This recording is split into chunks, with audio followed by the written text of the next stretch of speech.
Hello everyone, welcome back to my channel anime lovers UK पे। अगर आप इस चैनल पे न्यू है तो प्लीज सब्सक्राइब करें, लाइक करें, कमेंट करें। तो फ्रेंड, आज हम एक्सप्लेन करेंगे माय लेडी चैप्टर 13। तो फ्रेंड, जैसा कि हमने पिछले चैप्टर में देखा था, हमारी लिली काफी ज्यादा रेडी होते हुए आवाज देती है ट्रिस्टन, और ट्रिस्टन भी इसे देख के काफी ज्यादा हैरान हो जाता है। लिली हमारी काफी ज्यादा प्रेटी एंड ब्यूटीफुल लग रही होती है स्ट्रेस में। लिली भागते हुए ट्रिस्टन के पास आती है और कहती है, तुम यहाँ पर इस कैपिटल में क्या उतार रहे थे? ट्रिस्टन उस पेपर को देखते हुए कहता है, ओ लिली, मैं इसे यहाँ से ले जा सकता हूँ, इस पैलेस की माय लेडी। ये तो मेरी ड्यूटी है, तो मैं इसे कर सकता हूँ, और इस सब के लिए आई एम सॉरी। तभी ट्रिस्टन उस पेपर को अपने पीछे छुपाते हुए कहता है, ओ माय लेडी, इस तरह की बातें आपके लिए संभालना काफी ज्यादा मुश्किल होता होगा। तभी ट्रिस्टन लिली के करीब जाते हुए कहता है, ओ ये मेरे हाथों में बिल्कुल सुरक्षित है, मुझ पर यकीन करो, ये स्टेटमेंट मेरे हाथों में एकदम परफेक्ट तरीके से एकदम सेफ है। लिली इसकी बातें को सुनकर हैरान होते हुए चिल्लाते हुए कहती है, ट्रिस्टन, लेकिन फिर भी मैं। और ये सुन के सभी जो पीछे काम कर रहे होते हैं वो उन लोग की तरफ देखने लगते हैं। लिली अपने हाथों को क्लिंच करते हुए गुस्से से कहती है, ट्रिस्टन, चलो अंदर बात करते हैं। फिर हम पैलेस के अंदर का सीन देखते हैं, जहाँ लिली और ट्रिस्टन बैठ के टी पी रहे होते हैं। लिली कप को उठाते हुए कहती है, आज तुम अलग लग रहे हो ट्रिस्टन। ट्रिस्टन बोला, ऐसा क्या? तभी ट्रिस्टन स्टाइल मारते हुए कहता है, लिली, मुझे तो सामने से कुछ अलग महसूस नहीं हो रहा है। लिली वरीड होते हुए कहती है, लेकिन ट्रिस्टन, मुझे देख के तो तुम्हें ऐसा लगता है कि तुम काफी दर्द में हो।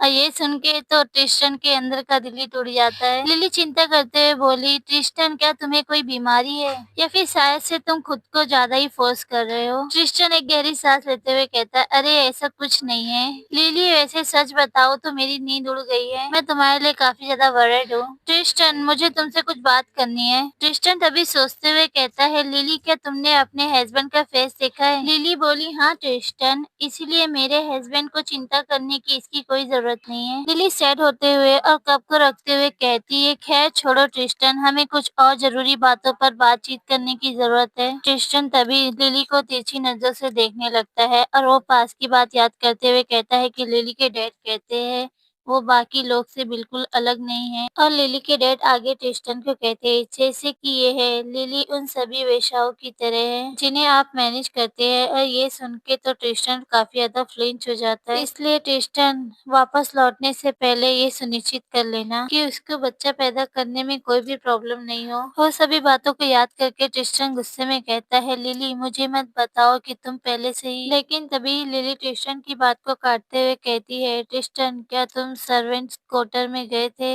ये सुन के तो ट्रिस्टन अपने आप को शांत करते हुए कुर्सियों को क्लिंच करने लगता है। ओह अच्छा लिली, आपने सुना?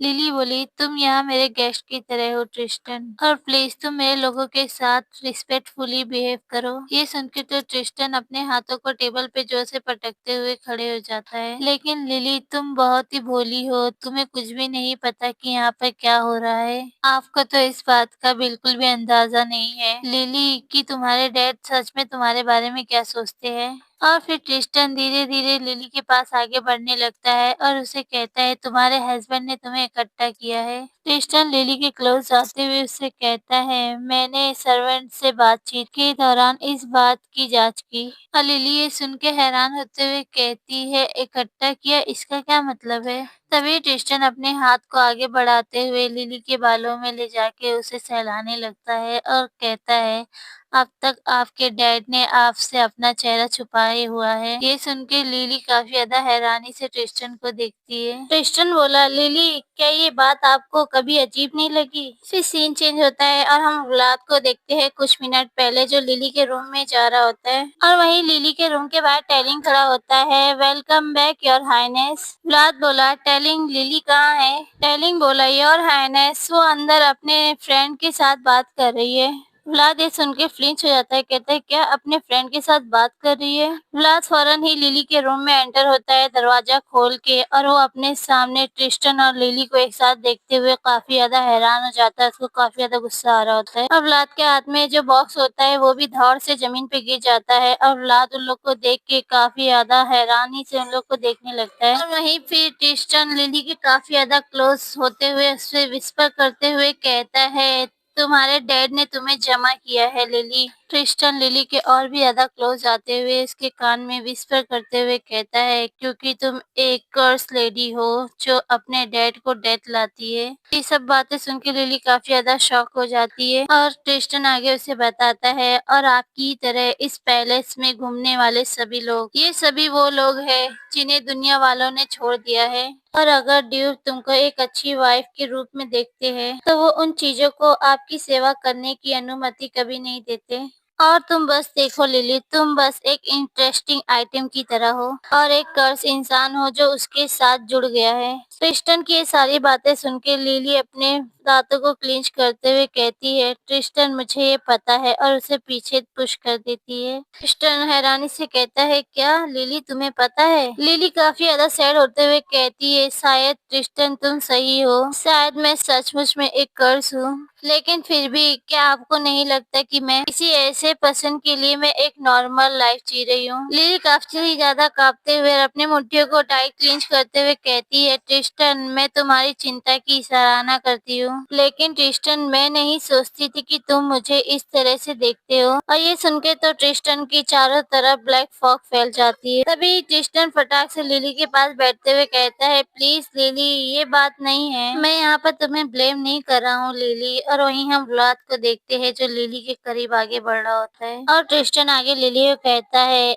अगर कुछ भी होता है तो आपको उस आदमी को दोष देना चाहिए जिसके शरीर में उस मॉन्स्टर का खून दौड़ रहा है। फिर लिली बोली, ट्रिस्टन मुझे इससे कोई फर्क नहीं पड़ता, चाहे वो मॉन्स्टर हो या एनिमल्स हो। लिली आगे बोली, मैं इसे जिस तरह से देखती हूँ वो एक बहुत ही बेहतर इंसान है और वो सच में आपसे बहुत ही ज्यादा अच्छा है। और व्लाद भी इस बात को सुनता है। व्लाद अपने गुस्से को थोड़ा कंट्रोल करता है। लिली बोली, ट्रिस्टन तुम उनसे सॉरी कहोगे? तभी ट्रिस्टन हंसते हुए कहता है, ओ लिली तुम सच में डाजेस होने का पूरा फायदा उठा रही हो लिली। और तभी ट्रिस्टन उठ जाता है और लिली के कंधे पर हाथ रखते हुए कहता है, लिली आशा है कि ये कब तक चलेगा? ट्रिस्टन लिली के शोल्डर को प्रेस करते हुए कहता है, कौन कह सकता है कि ड्यूक आपसे एक दिन थक जाएंगे और एक दूसरी लेडी को ढूंढ के ले आएंगे। ये सारी बातें सुन के लिली काफी ज्यादा सैड हो जाती है और ट्रिस्टन आगे कहता है, अब तक तो आपकी 3 बार शादी हो चुकी है और लिली, लेकिन ये मैं ही हूँ जिसने हर बार आपको हर शादी के बाद तुम्हें दिलासा दिया है। और वहीं हम देखते हैं व्लाद ट्रिस्टन के पीछे आके खड़े हो जाता है। ट्रिस्टन भी नोटिस कर लेता है और कहता है लिली से, क्या तुम्हारे हस्बैंड को पता है लिली? और वो जानबूझकर आगे कहता है, लिली क्या वो जानता है कि तुम उससे मैरिज करने से पहले कितना ज्यादा डर रही थी? और लिली भी व्लाद को देख के काफी ज्यादा शॉक हो जाती है और उसकी आंखों में भी आंसू आ जाते हैं। तभी लिली कहती है, व्लाद। व्लाद आके ट्रिस्टन के हाथ को हटा देता है लिली के ऊपर से। व्लाद बोला, हे ट्रिस्टन अगर तुम एक जेंटलमैन पसंद होते तो उसे कोई फर्क नहीं पड़ता है। और व्लाद ट्रिस्टन के हाथ को काफी तेजी से दबाता है, तो इससे तुम्हें कोई फर्क नहीं पड़ता, चाहे वो डार्जेस हो या कोई आम इंसान या फिर चाहे कोई फैमिली मेंबर हो या कोई फ्रेंड। तुमको पता होना चाहिए कि जिस तरह पे किसी पर दबाव डालना वह मना करना है। तो फ्रेंड ये चैप्टर यहीं खत्म होता है। इसके नेक्स्ट चैप्टर में देखना है क्या व्लाद ट्रिस्टन को मौत के घाट उठा देगा या फिर उसे जिंदा छोड़ देगा। एंड फ्रेंड आप लोग मेरे सेकंड चैनल को भी सब्सक्राइब कीजिए जिसका की लिंक मैं डिस्क्रिप्शन में दे दूंगी। अगर मेरी लिस्ट पसंद आती है तो प्लीज लाइक करें, कमेंट करें, सब्सक्राइब करें। आप लोग अपना ख्याल रखें। बाय बाय, मिलते हैं फिर किसी नए वीडियो में।